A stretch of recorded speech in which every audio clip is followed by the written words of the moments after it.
नमस्कार। Shri Vidya Niketan public school Shri Ramnagar, स्वागत है आपका ऑनलाइन क्लास में। तो बच्चों, हम पिछली कक्षा में एक फूल की चाह इस पाठ के इस कविता के बारे में जानकारी प्राप्त कर रहे थे। उसमें अगली पंक्तियों के बारे में आज हम जानकारी प्राप्त करेंगे। तो पिछली कक्षा में आप लोग देखे होंगे कि यहाँ कविता की बिटिया जो सुखिया बाहर खेलते रहती है। जब वो बाहर खेलने जाती है तो कवि को बहुत चिंता होती है, क्योंकि वहाँ एक महामारी जो वहाँ सब लोगों को चिंतित में डाल देती है। जब उसके पिताजी ना चाहते हुए उस बच्ची को बाहर ना भेजने के लिए कोशिश करते हैं, फिर भी वो जाती है और वो बीमार पड़ जाती है। जब वो बीमार पड़ जाती है तो और वे अपने पिता को संतुष्टि देती है कि मुझे किसी से डर नहीं है, बस देवी माँ का एक फूल आशीर्वाद में दे दो, ऐसा वो कहती है। तब सुखिया के पिताजी मंदिर जाते हैं। मंदिर जाकर वहाँ पे देखते हैं कि मंदिर बहुत बड़ा मंदिर रहता है, बहुत विशाल मंदिर रहता है, बहुत मनमोहक मंदिर भी रहता है। जैसे ही वहाँ वो जाते हैं, वहाँ के जो सारे भक्त लोग आराधना करते रहते हैं, वो आराधना सुनकर इनके मुंह से भी माँ की जय जयकार हो जाती है। और साथ ही साथ क्या होता है, एक अनजान शक्ति उसे क्या करती है, मंदिर के अंदर ढकेल देती है। जब वो मंदिर के अंदर जाता है तो आगे क्या होता है, अब देखिए इस पंक्ति में। मेरे दीप फूल लेकर वे अम्बा को अर्पित करके, दिया पुजारी ने प्रसाद जब आगे को अंजलि भर के। भूल गया उसका लेन झट परम लाभ सा पाकर, मैं सोचा बेटी को माँ के ये पुण्य पुष्प देख दूं जाकर। देखो इसमें क्या हो रहा है, अंजलि यानी दोनों हाथों से। कवि कहता है कि पुजारी ने सुखिया के पिता के हाथों से दीप और फूल लिए और देवी को अर्पित यानी देवी माँ की प्रतिमा को अर्पित कर दिया। जब वो सुखिया का पिताजी अंदर आ जाता है, यानी उसको अद्भुत शक्ति अंदर ढकल देती है, तो पुजारी आके उसके हाथ में का फूल और दीप ले जाके देवी माँ को अर्पित कर देता है। फिर जब पुजारी ने उसे दोनों हाथों से प्रसाद भरकर दिया तो एक पल को वहाँ डिटक सा आ गया, यानी पुजारी अर्पित करके अपने दोनों हाथों से प्रसाद लाकर उसे देता है और देते समय उसको देखता है और वहाँ से हैरान हो जाता है। क्यों? क्योंकि सुखिया का पिता एक छोटी जाति का था और छोटी जाति के लोगों को मंदिर में आने नहीं दिया जाता था। देखो यहाँ पे वो उसे मंदिर पुजारी उसे देखकर हैरान हो जाता है। क्यों हैरान हो जाता है? सुखिया के पिता यानी कहता ना, पहले के ज़माने में क्या होता था, मंदिरों में अन्य नीच जाति लोगों को आने के लिए नहीं दिया जाता था। अभी भी यहाँ कहीं भी हम लोग देख सकते हैं कि नीच जाति के लोगों को अंदर आने के लिए मना करते हैं। सुखिया का पिता अपनी कल्पना में ही अपनी बेटी को देवी माँ का प्रसाद दे रहा था। जैसे ही पुजारी ने सुखिया के पिता को प्रसाद दिया तो पिताजी क्या कर रहे हैं, एक कल्पना में है। कैसे कल्पना में? वे देवी माँ की प्रसाद अपनी बिटिया को दे रहे हैं। अपने आप में वो मग्न है, अपने बेटी के प्रेम में और भक्त की प्रेम में वो अपने आप में मग्न है। मगर यहाँ पे पुजारी ने उसे देखकर हैरान हो जा रहा है। तो फिर देखो आगे क्या होता है, अगली पंक्ति में देखेंगे।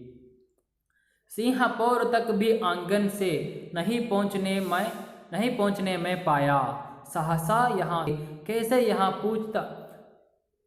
यहाँ अच्युत भीतर आया।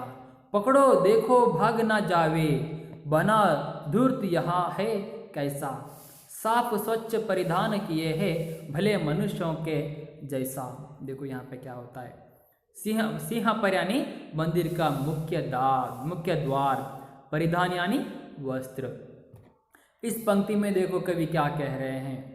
कवि कहते हैं कि अभी सुखिया का पिता प्रसाद लेकर मंदिर के द्वार तक भी नहीं पहुंच पाया था कि अचानक किसी ने पीछे से आवाज लगाई, अरे यहाँ अच्युत मंदिर के भीतर कैसे आ गया, इसे पकड़ो कहीं यहाँ भाग ना जाए। देखो वह अंदर जानबूझकर नहीं आया है, उसे एक अनजान शक्ति ने अंदर ढकेल देता है।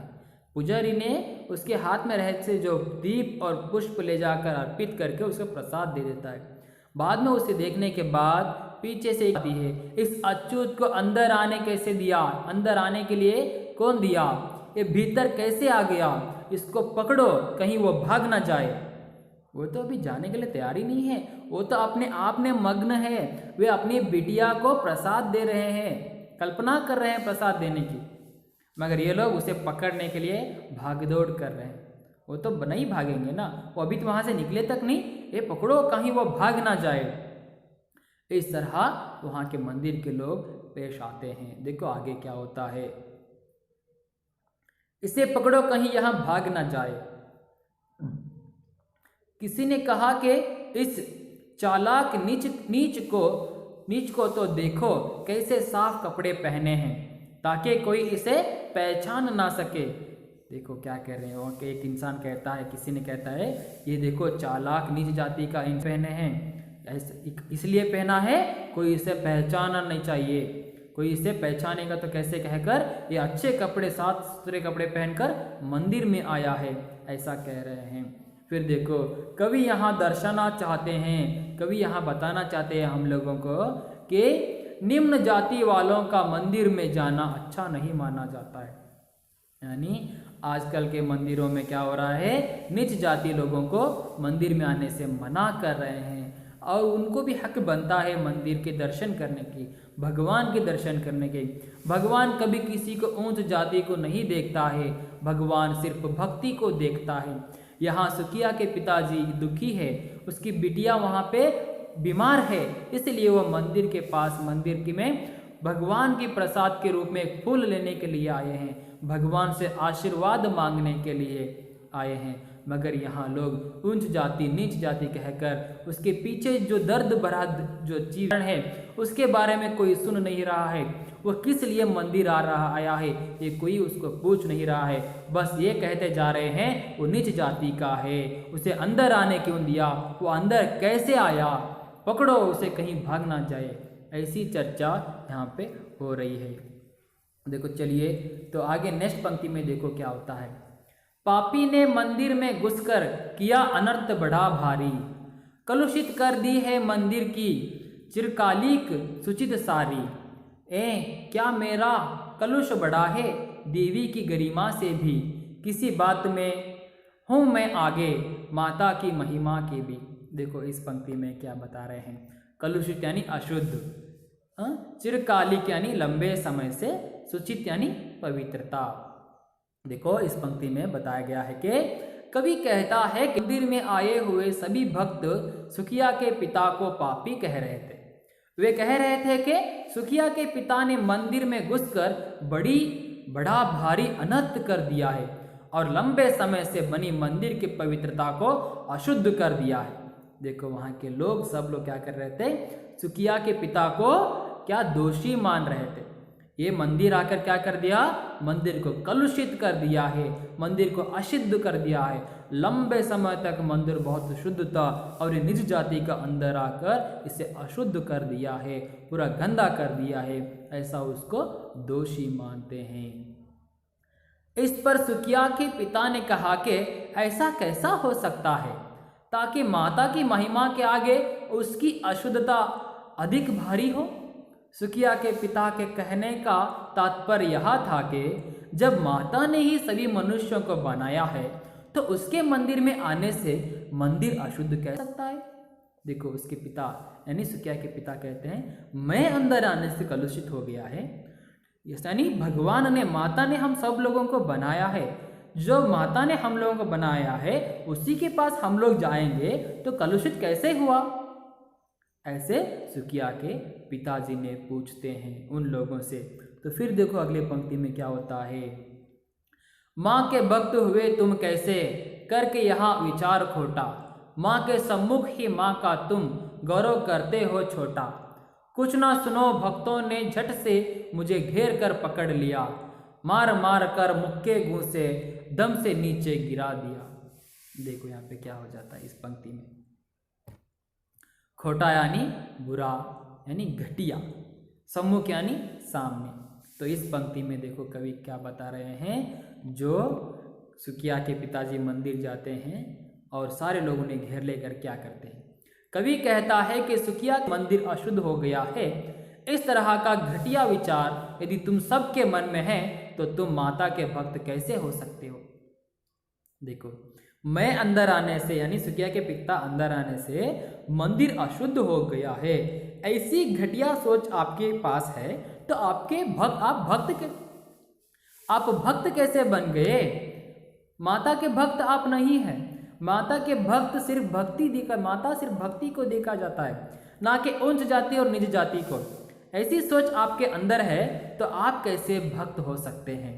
ऐसा कहते हैं। यदि वे लोग उसकी अशुद्धता को माता की महिमा से भी ऊंचा मानते हैं तो वे माता के ही सामने माता को नीचा दिखा रहे हैं, लेकिन उसकी बातों का किसी पर कोई असर नहीं पड़ता है।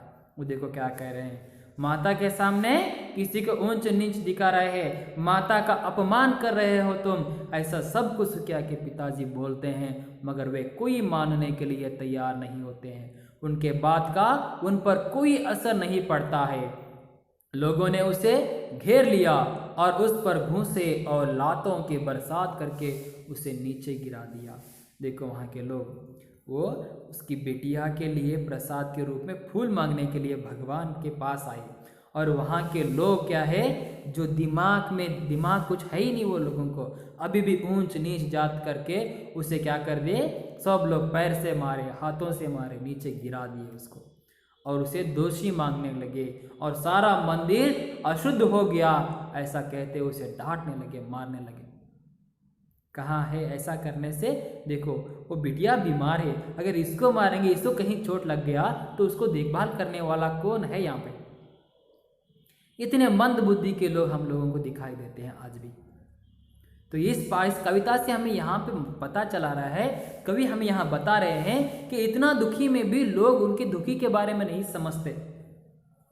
वो किस दुख से आए हैं, उन्हें क्या चाहिए, किस कारण वो मंदिर अंदर आया है, उसके पूछ सकते हैं क्यों अंदर क्यों आया है, क्यों अंदर आने तो क्या गलत हो गया। क्या खुद देवी माँ ने मना किया अंदर आने के लिए? नहीं ना। ये लोग अपने आप को मंदिर को अपना घर समझ बैठे। मंदिर तो सबका है, सबको अधिकार होता है कि मंदिर के अंदर जाकर देवी माँ के दर्शन प्राप्त करें। तो देखो, सुखिया के पिता को यहाँ पे मारपीट हो जाती है। तो अगली पंक्ति में हम लोग इसके अगली पंक्ति के बारे में अगली कक्षा में जानकारी प्राप्त करेंगे।